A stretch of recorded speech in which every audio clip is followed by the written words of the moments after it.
فرماتے ہیں وَآتَى الْمَالَ عَلَىٰ حُبِّهِ، کن کو دے اے دوستو، کن کو دے؟ یہ بڑی مہم ابھی لسٹ آ رہی ہے، توجہ رکھے، یہ کن کو دے؟ ذوی القربا،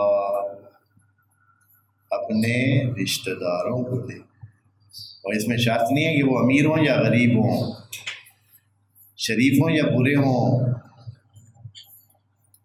ہاں جی، آپ کے ساتھ اچھا برتاؤ رکھتے ہیں یا نہیں رکھتے ہیں، آپ دیں، ان کو دیں، شفٹ کریں، وہ چیزیں جو آپ چاہتے ہیں، آپ کو پسند ہیں، اس میں سے دیں۔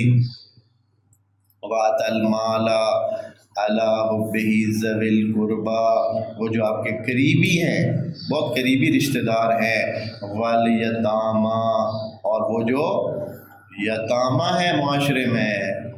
یتیم کی تعریف یہ ہے کہ 16 سال سے کم ہو اور باپ سے محروم ہو، 16 سال سے کم ہو، غیر بالغ ہو اور باپ سے معروم ہو، اس کو یتیم کہتے ہیں اصطلاح میں۔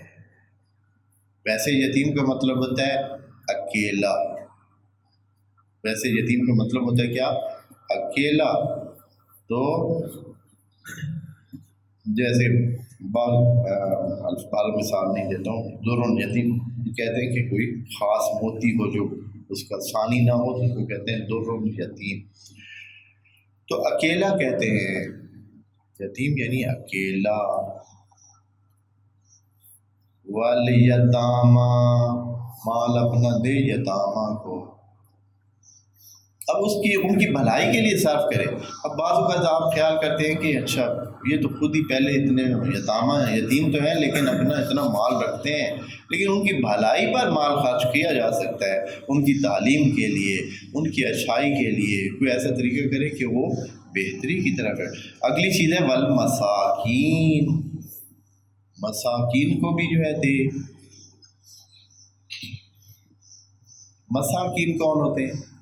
اب یہاں ایک بہت یہاں فقیر اور مسکین دونوں ذکر نہیں ہے، صرف مساکین ذکر ہے، میں آپ کو بتاتا ہوں۔ مساکین کو دے، مسکین فقیر سے بہتر درجہ ہوتا ہے، یعنی مسائل کے لحاظ سے مسکین کے پاس کچھ نہ کچھ ہوتا ہے، فقیر بالکل ہی کیا ہوتا ہے؟ ٹوٹا ہوا ہوتا ہے۔ فقیر یعنی مفقور، فقیر جیسے شریف ہے، ہاں یہ صفت مشبہ کا صیغہ ہے، اور معنی اس کا یہ ہے کہ جو جس کی ریڑھ کی ہڈی ٹوٹ چکی ہے، یعنی اب وہ کھڑا ہونے کے قابل ہی نہیں ہے، ٹوٹ کے گر گیا ہے، اس کو کہتے ہیں فقیر، کچھ بھی اس کے پاس نہیں۔ لیکن مسکین ہوتا ہے جس کی زندگی میں رکاوٹ آئی ہوئی ہے، زندگی موجود ہے، چل رہا ہے، لیکن رکی ہوئی ہے اس کی زندگی، مشکلات کا شکار ہے، پھنسی ہوئی ہے، قرضوں کی وجہ سے، کم درآمد کی وجہ سے، وسائل کم ہونے کی وجہ سے، یہ مسکین ہے۔ ان کو دیں، یتیموں کو دیں، پھر ان کو دیں۔ کون؟ یہ اضافی مال، یہ مال جو آپ کے پاس ہے، یہ جو آتى المال علی حبہ، ان کو دے۔ وابن السبیل، اچھا فقیر کا کیوں نے ذکر کیا؟ دوستو فقیر کا ذکر نہیں کیا اللہ نے، حالانکہ فقیر تو بہت اس سے بھی گیا گزرا ہوتا ہے مسکین سے، اس لیے کہ ابھی اور باقی ہے، بات ابھی باقی ہے، آگے آخری درجے میں صلاۃ اور زکوٰۃ کا ذکر آ رہا ہے، تو اس میں جو پہلا حقدار ہے زکوٰۃ کا، وہ کون ہوتا ہے؟ فقیر ہوتا ہے۔ اس لیے یہ مال اضافی طور پر، اپنی چاہت کے طور پر خود سے دے، خود سے دے۔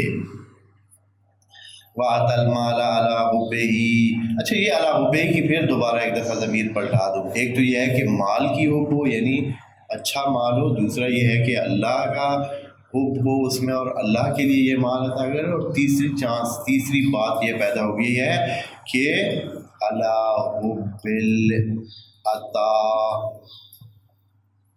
یعنی اپنی مرضی سے دے، عَلَىٰ حُبِّ الْعَطَاءِ، یہ تیسرا جو ہے نا امکان ہے، اس میں احتمال ہے کہ اس یعنی ہم پلٹائیں ضمیر کس کی طرف، عطا کے مصدر کی طرف، کہ دینے کی حب ہے اس میں، اس لیے کہ یہ واجب کام نہیں ہے، یہ جو ابھی ذکر کر رہا ہے یہ کیا ہے، اضافی کام ہے۔ واجب آگے زکوٰۃ آ رہی ہے، یہ وہ کام ہے جو اپنی مرضی سے دے گا، اپنی مرضی سے کرے گا، عطا اپنی مرضی سے کر رہا ہے۔ اللہ بھائی ذوی القربیٰ والیتامى والمساکین وابن السبیل، اور وابن السبیل کو دے۔ وابن السبیل کہتے ہیں جو راستے میں پھنسا ہوا ہے۔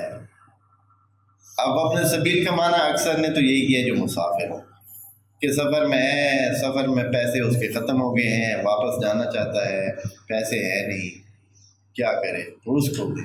لیکن یہ صرف معنی نہیں ہے، وابن السبیل یعنی جس کا بھی کام رکا ہوا ہے، جس کا بھی کام ادھورا ہے، اس نے کام پورا کرنا ہے، پیسے نہیں ہے، مکان بنا رہا تھا، چھت ڈالتے چھت کے قریب پہنچا ہے تو پیسے ختم ہو گئے۔ اب یہ کیا بن گیا دوستو، پیسے نہیں ہے، اب اس کا کام اچھے خاصے پیسے لگے ہوئے ہیں، فائدہ بھی نہیں اٹھا رہا ہے، اچھے خاصے پیسے لگ گئے ہیں لیکن مکان سے فائدہ نہیں اٹھا سکتا ہے، اس لیے کہ مکمل نہیں ہوا ہے، پیسے بھی چلے گئے، لگ گئے ہیں، کام بھی پورا نہیں ہوا ہے، تو نتیجہ یہ ہے کہ یہ بندہ بھی ابن السبیل ہے، اس کو دے، اپنا مکان پورا کرے اور اس میں اس سے فائدہ اٹھائے۔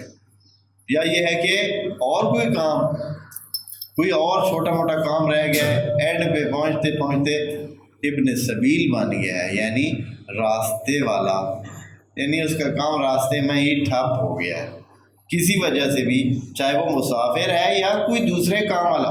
اکثر مفسرین نے اس کا معنی وہی مسافر جو سفر میں گیا ہوا ہے بندہ، اس کے وسائل ختم ہو گئے ہیں یا اس کی چھن گئے ہیں، چوری ہو گئے ہیں یا کچھ ہو گیا کہ پیسے نہیں ہیں واپس جانے کے لیے، یہ معنی کیا۔ لیکن ابن سبیل وسیع در معنی رکھتا ہے۔ دوستو پہلے مفسرین نے بڑا ہی ایک قسم کا اپنی طرف سے انہوں نے اچھائی کی ہے کہ مصداق بیان کرتے گئے تاکہ لوگوں پر واضح ہو کہ یہ ابن سبیل کیا ہوتا ہے، لیکن ان کا ایک مصداق بیان کرنا، اگلے مفسرین نے کیا کیا، اسی کو ہی سارا معنی بنا دیا کہ معنی یہی، حالانکہ ابن سبیل یعنی راستے میں ٹک جانے والا، راستے میں پھنس جانے والا۔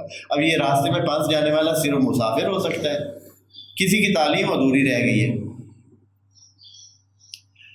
پیسے خرچ کر کے اسکول کی فیسیں دے کے آخر تک پہنچا، امتحان کی فیس جمع کرانے کے لیے پیسے نہیں ہیں، یہ بندہ کیا ہے، ابن السبیل۔ یا اور کتنی چیزیں ہیں، کتنے سلسلے ہیں، بہت سارے آدمی کے درمیان میں آ کر آدمی کیا ہو جاتا ہے، کسی بھی وجہ سے پھنس جاتا ہے، یہ ابن السبیل ہے، ان کی بھی مدد کریں۔ والسائلین، اگلے جو لوگ ضروری ہے کہ ان کی مدد کی جائے، ان کو دیے جائے، سائلین ہیں جو مانگنے والے ہیں، السائلین یعنی جو اس حیثیت میں کہ ایک انسان ہوتے ہوئے، ایک صحیح معتبر انسان ہوتے ہوئے، معاشرے کا فرد ہوتے ہوئے وہ سائل بن جاتا ہے۔ اب سوال کر دیتے ہیں، یدی وہ سوال کرتا ہے اور آپ اس سوال کی وجہ سے اس کو دے رہے ہیں، اس کی غربت کی وجہ سے نہیں، اس کے سوال کی وجہ سے، چونکہ اس نے مانگا ہے۔ آپ کا گواڈی ہے، وہ ہے ہی نہیں اصلاً، غریب ہے ہی نہیں، فقیر ہے ہی نہیں، مسکین ہے ہی نہیں، یتیم ہے ہی نہیں، لیکن اس نے سوال کر دیا، آپ سے کوئی چیز مانگ لی ہے، پھر کیا کریں؟ اب اس نے مانگ کے اپنی ساری عزت و احترام آپ کے سامنے، آپ کے ہاتھوں کے سامنے پھیلا دیے ہیں، تو آپ اس نے اپنی شخصیت آپ کے سامنے پھیلا دی ہے، تو آپ کیا کریں؟ خدا کریم اس کی احترام کے لیے کہتا ہے کہ آپ اس کو دیں، اس کو دے دیں۔ یہ نہیں کہ آپ وہ غریب ہو، غریب نہیں ہے، وہ غریب ہوگا تو پھر مسکین والے کھاتے میں اس کو دیں گے، وہ غریب نہیں ہے۔ وَفِي الرِّقَابِ، اور اسی طرح آپ اپنا مال صرف کریں، کس میں؟ الرِّقَاب میں۔